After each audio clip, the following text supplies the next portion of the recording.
This is the Kazdoy Closet. I'm Kazdoy. This is my closet full of all the stuff that I love.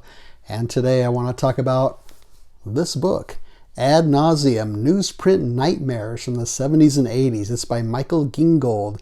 And what this is a collection of newspaper ads for horror films from the 70s and 80s. Now at first I thought, oh, this would be fun to page through. But then afterwards, upon reflection, I realized it was something much more than that, which I will tell you about at the end. Meanwhile, let's go check it out. Here's the book in question, Ad Nauseum. I think that's a pretty clever title. Newsprint Nightmares from the 70s and 80s. And here's the basic facts. It's a hardbound book.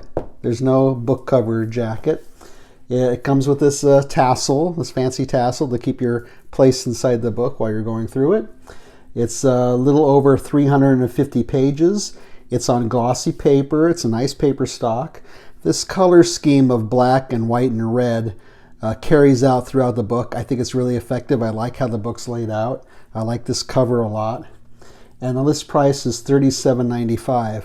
The author is Michael Gingold, and when he was young, he collected newspaper ads for horror films in the 80s. And the first edition of this book was just the 80s ads. Then people wrote to him and said, why don't you do something with the 70s too? So that's why we now have more pages in this new edition. So it covers the 70s and the 80s. There is a table of contents, which as you can see, just goes for each year from the 70s and the 80s. And there's also an index, which is just a list alphabetically of the films whose ads show up in this book.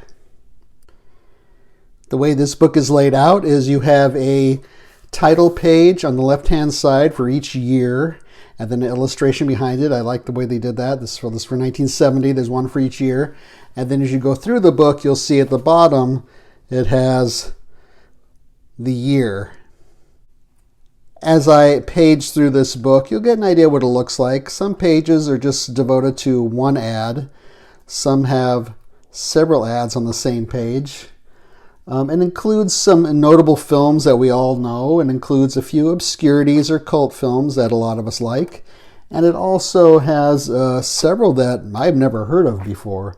For the purpose of this episode, I'm going to just showcase some from the 70s and 80s that I feel are most noteworthy or that I have a personal connection to.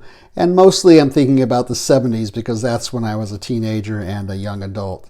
So let's start there with the 70s. Starting with 1970, we have an ad for the Bird with the Crystal Plumage. And also you'll see for a lot of these there are write-ups. Maybe the author is describing why this ad is important or what's unique about it. And he often has blurbs from different reviews. Now this is one of the very first popular Giallo films. And I really like Giallo myself. And this actually got some pretty good reviews.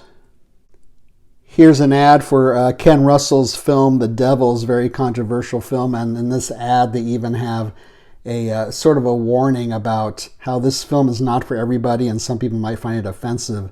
And then on this side, there are some quotes from reviews saying what a total piece of garbage this was and how offensive it was. I've seen this fairly recently. I think it was on the Criterion channel. And I can understand how some people, especially religious people, might find some offense with The Devils. Moving on to 1972, sometimes they had certain gimmicks or they had certain giveaways of these films. These two films I never heard of. This was a double feature. What Became of Jack and Jill and The Strange Vengeance of Rosalie. But I like this part at the top where it says, free scream suppressor to the first 100 patrons at each theater today, tomorrow, and Sunday. Come scream your head off. So I guess they give you something to put over your mouth so that you can scream and it won't be that loud. So just a gimmick to get you into the theater.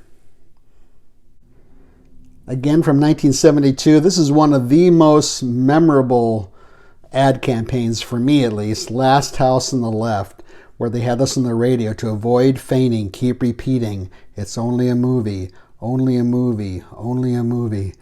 That was a great ad campaign, and you'll see here, not recommended for persons over 30. That's kind of interesting.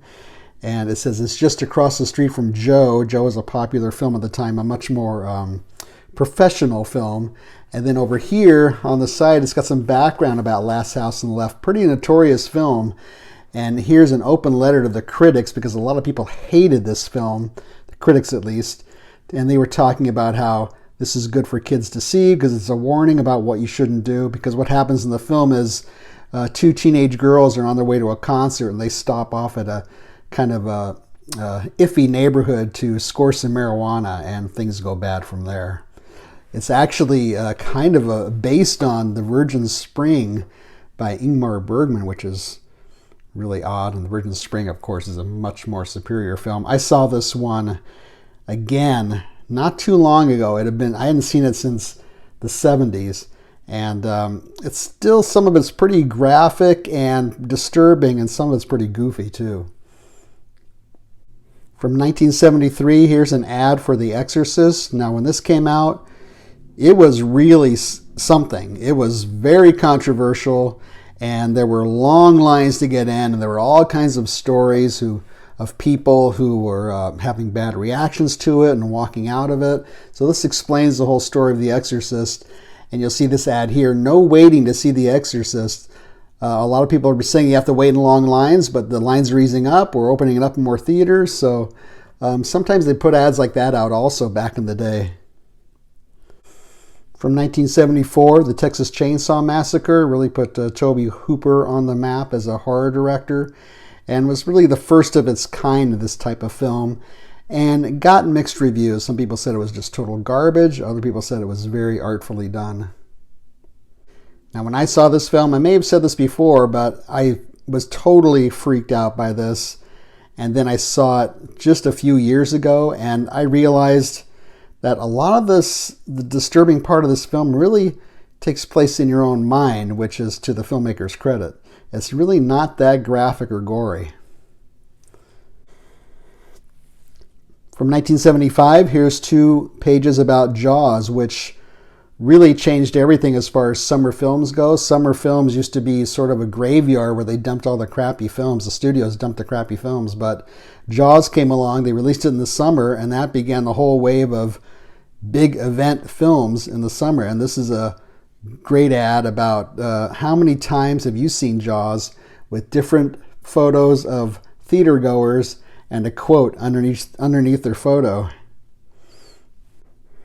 That same year, 1975, we have really, I think, was the first midnight movie, and that was Rocky Horror Picture Show. And you'll notice up here, it's kind of playing off the popularity of Jaws, calling a different set of Jaws. And this was relegated to midnight showings, and people really got into the film, dressing up, throwing things at the screen, repeating lines of dialogue. It became sort of an event to go to. In 1976, Carrie was a huge movie, and there's one scene at the end that people just jumped. I've never seen a whole audience jump before. And this is the Brian De Palma film. And actually, most horror films don't get a lot of love from the Academy, the Oscars, but Sissy Spacek and Piper Laurie from this film were both nominated for Best Actress. The same year, 1976, The Omen was a huge hit. In fact, kind of popularized the 666 symbol. But you can see here 2 pages about The Omen and how they had different follow-up ads about The Omen, and advanced screenings and second showings because it was sold out so fast. So The Omen was a really popular, kind of classy horror film. Another popular horror film in 1979, The Amityville Horror. It was actually based on a book, and the story going around at the time was this was based on a true story. Everything that happened in here was true. I don't know if that's true or not, but you'll notice it has up here sort of teasers. You know, the hidden red room, the unnatural cold, the eyes in the window, for God's sake, get out. So very nice ad campaign for the Amityville Horror. Here's another film that really freaked me out at the time. This is again from 1979. It's George Romero's classic Dawn of the Dead, his follow-up to Night of the Living Dead. And they expected to get an X rating for this, so they said, you know what, forget all that. We're just going to say it's not rated, and no one under 17 is admitted. And that's what they did, and that was probably a good choice. And there were a few films after that where they went with the non-rating just to get people into the horror films. Moving ahead to the 80s, this is from 1980, and I just showcased these. I don't think I've seen either one of these, but there were a whole series of films starting with don't go or don't do this, like don't go in the house, don't answer the phone. There was one I think called don't look in the basement. So there were a whole series of films with that phrase in them. From 1981, another popular film, The Howling, which really revitalized the whole werewolf genre of horror films. From 1982, John Carpenter's The Thing. Now this is one I went into the theater knowing nothing about this, and I was just blown away. The effects in this film just took everything to another level. And interestingly, this is also, of course, a remake of the classic science fiction film from the 1950s, The Thing. And just an amazing horror film that people still love today. From 1983, here's an ad for The Evil Dead. This was the film that put Sam Raimi, the director, on the map. The same year, 1983, we have a David Cronenberg film, Videodrome, which was really the set the standard for any kind of body horror films. From 1984, here's a ad for Wes Craven's Nightmare on Elm Street, which actually got very good reviews at the time and is a very good horror film and spawned, I think, 5 sequels?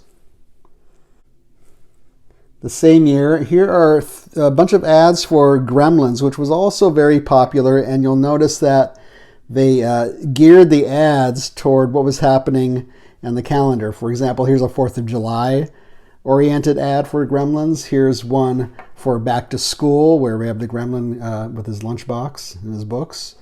And here's one for linked into the Summer Olympic Games.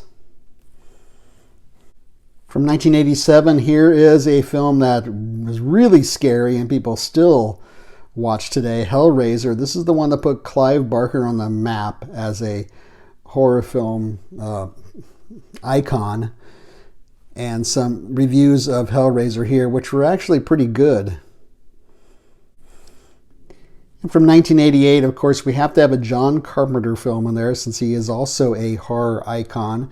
And his film, They Live, one of my favorites of his, which was not only a good horror film, but also had some political and social satire involved as well.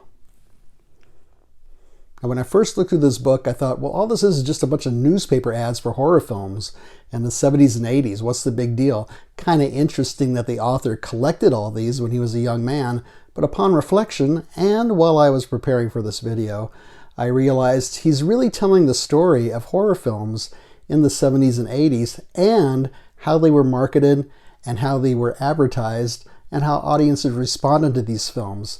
And so for that, I think this is a valuable addition to my film book library and hopefully to yours. Hope you like this video. Feel free to leave a comment or suggestion down here. Leave a thumbs up. Don't leave a thumbs down. Subscribe would be great. Share this with your friends and neighbors. Otherwise, thanks for watching. See you next time.